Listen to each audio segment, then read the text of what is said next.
What's up? What's up? What's up? What's up? What's up? What's up? What's up? What's up? What's up? What's up? What's up? What's up? What's up? Guys, it's another day, another video, another vlog na naman po para sa inyong lahat. So yun na nga, bago ang lahat, guys, please don't forget to subscribe, like, and share this video, and comment down below na din kung anong gusto nyo sabihin. So yun na nga, guys, ang gagawin natin ngayon is wala akong magawa, so nagbalak akong linisin yung humidifier sa aking kwarto. So samahan nyo ako at linisin and I'll show you how. So ayun na nga, lilinisin natin ang aking humidifier. Ito siya. So tagal ko siyang di ginamit. Nagkaroon siya ng dilaw-dilaw sa loob. So tara, linisin natin.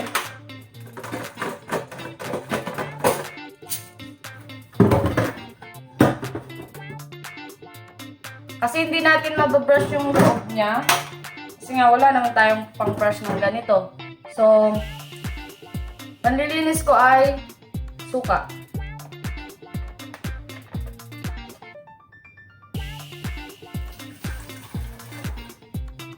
Yan. Lalagyan natin siya ng suka. Tapos, tubig.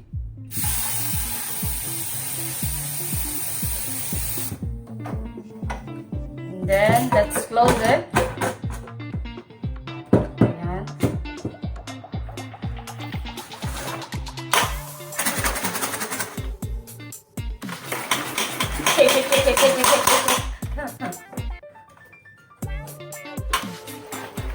So, yan, shake-shake lang natin para matanggal yung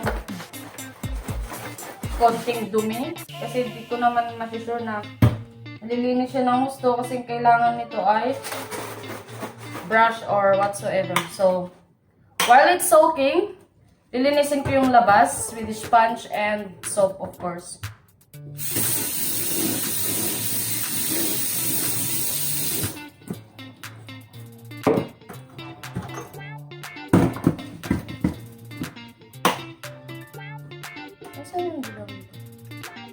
So, dito lumalabas yung ano niya, guys, yung humid niya.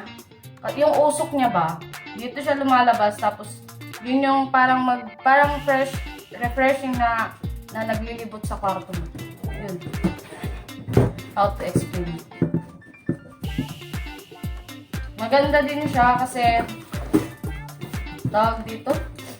Ako kasi may sinus ako, so yung sinus ko is nagre-reduce siya. Kumbaga yung sinus ko is every night and every morning. At kung gagamitin ko to, yung pagbabara ng ilong ko ay nababawasan. So, medyo nakakahinga ako sa gabi, tsaka umaga po tuloy. Pero since tamad nga akong gamitin siya, kasi kailangan siyang lagyan ng tubig, ayan, hininto ko. Kasi nga, busy! Pagka nakahiga na ako, diretso na ako cellphone. May ginagawa ako cellphone ko. Ganun. So, as I can see naman, guys, is pumuti naman yung other side. Then, let's just wait yung other side. So, like, it takes 2 minutes pa lang. 2 minutes or 1 minute pa lang. So, ayan.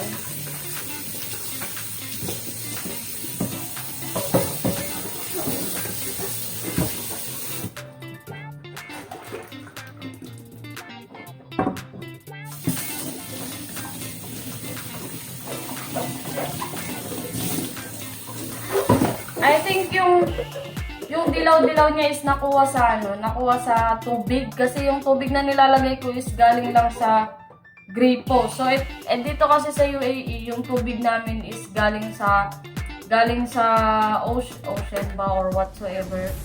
Tapos yun nga, puro kalawang. Madumi yung tubig dito, madumi, maalat, ayun. So madali siyang mag-stick kahit sa mga damit kung hindi ka nagamit ng Clorox, ganyan. So, nangangalawang talaga siya. Kitang-kita kasi nga puti pa ako. Iyon.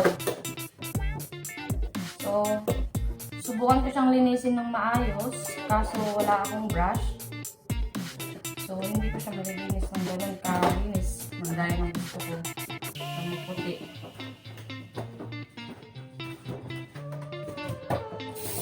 So, that's it. Water from here, and then it goes down. Magdadaya ko sa baba.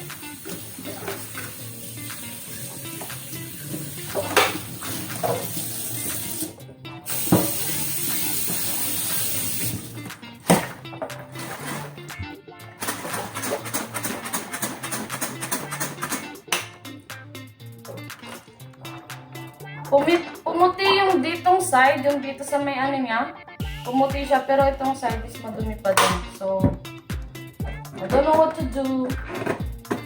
Yeah. Let's try our best to clean.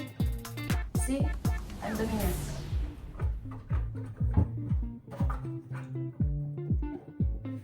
Kung nakikita niyo lang guys, ayan o. Ayan, di ba?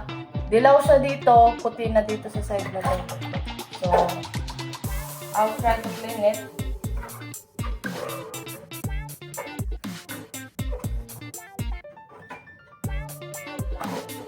It's really hard kasi hindi nga kasya yung kamay ko. And there's no way to open this one.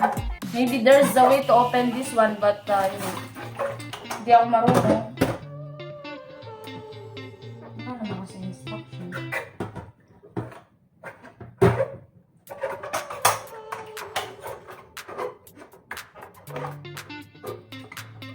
Ang dilaw niya talaga yung kalawang.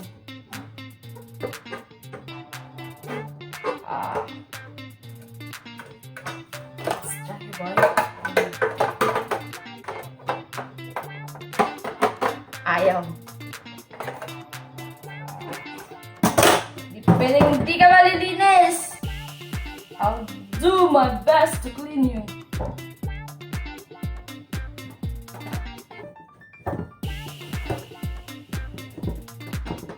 Ganyan talaga guys, pag pinabayaan mo isang bagay, at pag kailangan mo na, saka mo lang marirealize. Pero,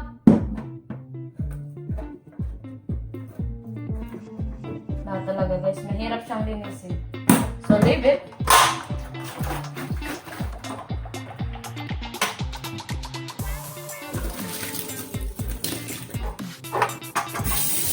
Let's just rinse it para hindi naman amoy suka pagka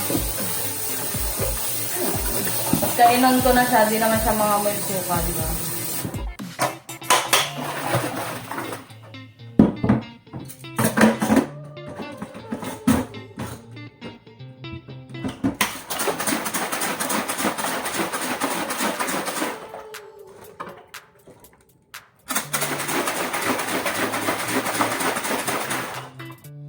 Tama ko yung tubig, oh, grabe.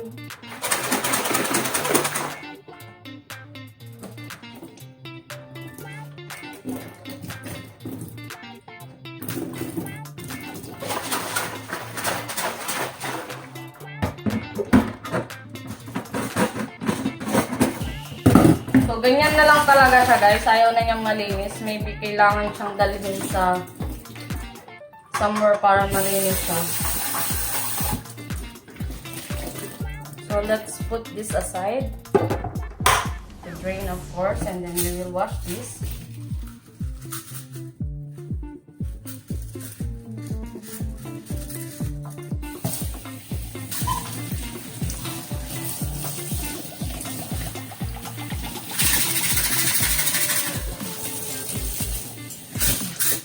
That's it. And then, ito yung kanyang makina. Ito. Ito yung kanyang makina. Tapos, ayan, lilinisin din natin siya.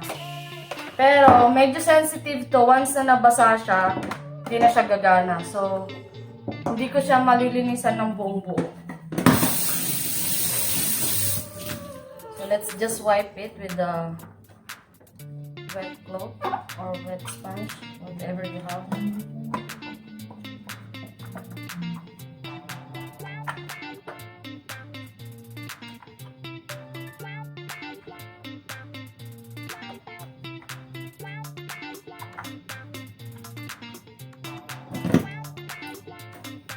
Di ko na kasi ito ginamit ng ano eh, matagal-tagal na din, mga isang buwan na siguro.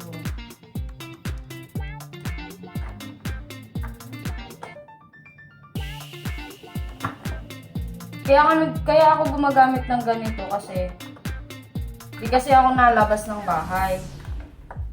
So, aircon lang yung hangin na umiikot sa katawan ko.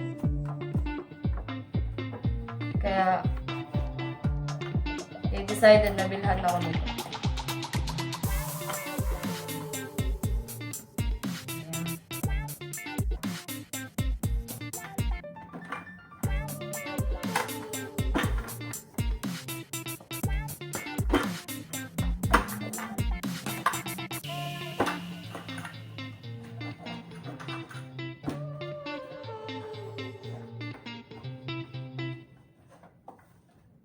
So, yan. Okay na siya. Malinis na siya. Set aside na natin. Then, we need to dry this one also.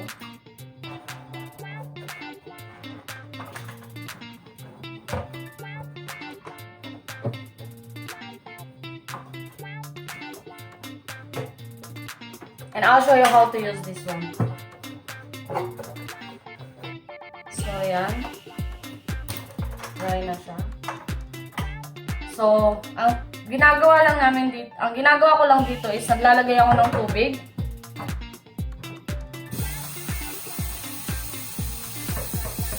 Ganito lang naman siya gamitin eh. Supposed to be ang nilalagay dito is mineral water. Kaso lang, di ko naman pwede lagyan ng mineral water kasi every day mo siyang nililinis. So before you use, linisin mo siya. Okay, kung everyday ba naman isang galon ng tubig ang ilalagay ko dito, dilugi na. Yan, so tatakpan natin siya. Make sure na close para di matapon yung tubig. And then, papakita ko kung paano. So, ito na yung machine niya. Yan. Sasaksak ko siya.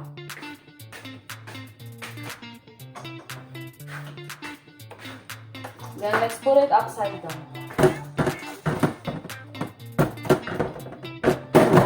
Yan. That's on. And then,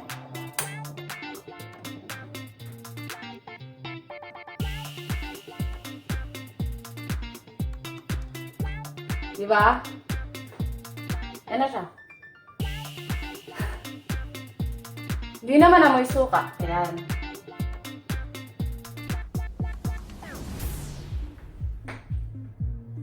So, gaya na maglinis ng humidifier.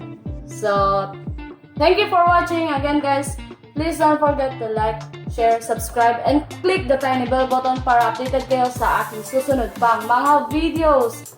And then, guys, thank you for watching. Ayan. Bye!